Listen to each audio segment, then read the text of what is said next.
तीन नुकात तकरीबन आ गए हैं जो मुतालबे के हैं, तहरीक का जो ऐलान हो रहा है, और ये स्ट्रीट एजिटेशन हो रही है जो मुझे दोनों विंग्स ने मुझे बताया हुआ, और इनके बिहाफ पे मैं तो चाह रहा था विंग्स खुद ही ऐलान करें लोग, चूंकि टाइम की कमी है, किल्लत है। नंबर 1, खान की रिहाई, मैंडेट की वापसी, और जिसने मैंडेट को चोरी किया है, चाहे वो डीसी है, आरओ है, डीआरओ है, चाहे चीफ इलेक्शन कमिश्नर में, चाहे जिस किसी अदारे के अंदर है जिसने फैसिलिटेट किया है, उसकी कड़ी से कड़ी सजा। ये पहला आप लोगों का मुतालबा। दूसरा, रूल ऑफ लॉ, आइन और कानून की बालादस्ती। ये आप देखें 75 साल से तो हम तकरीबन मजाक बन चुके हैं, और जब आइन और कानून को तोड़ना हो तो इदारों के सरबराहों को तोड़ा जाता है।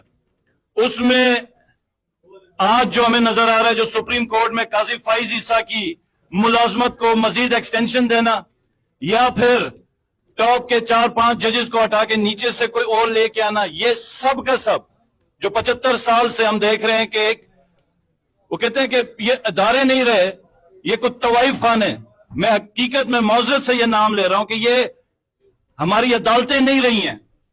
जिस तरीके से लाकानूनियत को इन्होंने कानूनी रास्ता दिया गया, तो इस चीज के ऊपर, और बिलखुसूस रूल ऑफ लॉ से जब हम कहते हैं कि अक्रॉस द बोर्ड अकाउंटेबिलिटी, मैं चीफ मिनिस्टर हूं, मेरी भी अकाउंटेबिलिटी हो, नवाज शरीफ की भी हो, जरदारी की भी हो, उनके बच्चों की भी हो, मेरे बच्चों की भी हो, इमरान खान की तो कर गई है, बेइज्जत हो चुके हैं, जर्नलों की हो, चीफ ऑफ आर्मी स्टाफ की हो, मौजूदा की हो, पुरानों की हो, चीफ जस्टिस की हो, तमाम चीफ जस्टिस की हो, सेक्रेटरीज की हो, डीसीज की हो, जिसने इस मुल्क को खाया, मैंने खाया मुझे सजा मिले, बाकियों ने खाया तो उनको भी सजा मिले।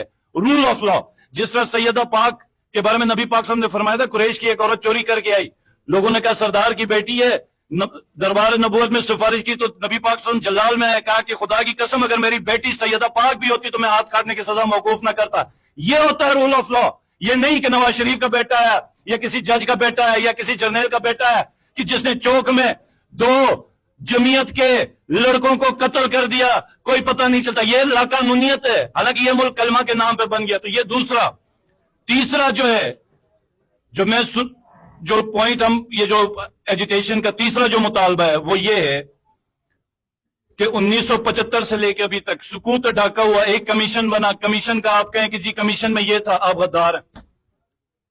आप किसी और जगह पर कहें जी ये मिसिंग पर्संस का ये मामला खत्म करें, आप खुद मिसिंग पर्सन बन जाते हैं। आपने खुद एमकेएम बनाई, फिर महाजरों का कत्ल आम किया, फिर जिनापुर किया, फिर महाजरों को कंधा दे के ला रहे। तो ये ड्रामे, ये जो अवाम को झूठा और तजलील करना, बलूचिस्तान में जो हो रहा है, महाजरीन के साथ हुआ, सिंध में हुआ, भुट्टो को फांसी लगी, बुक्टी का कत्ल हुआ, लियाकत अली खान का कत्ल हुआ। तो इस मुल्क में हम हर चीज मतलब क़यामत सुगरा देखते रहे, लेकिन हम उंगली नहीं उठा सकते। तो ये जो तीसरी डिमांड है कि एक एक हकाइक सामने लाए जाए, क्योंकि जब तक हकाइक सामने नहीं होंगे, मरहम नहीं लगेगा, माफी तलाफी नहीं होगी, यह मुल्क आगे नहीं बढ़ सकेगा।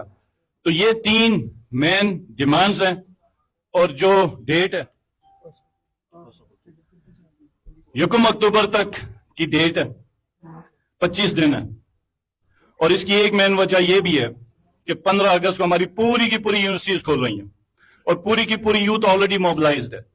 और इसमें 15 सितंबर से, तो उसके बाद जो ये यूथ के सदर भी अभी आपको एक जुमले में बताएंगे, आईएसएफ के सदर भी बताएंगे कि फिर वापसी नहीं है। फिर एक बंदा निकलता है, करोड़ निकलता है, पूरा मुल्क निकलता है, नहीं निकलता, एक चौक बंद होता है, जो कुछ होता है। फिर ये पूरी जो यूथ है और जो तुलबा है, ये सब के सब रोड पे होंगे इस लाकानूनियत के खिलाफ, इस फस्तायत के खिलाफ। और आईएसएफ के एक जो इनकी स्पेशल डिमांड है, और इनकी डिमांड की वजह मैं बताता हूं। इन्होंने आके कहा, मैंने कहा इस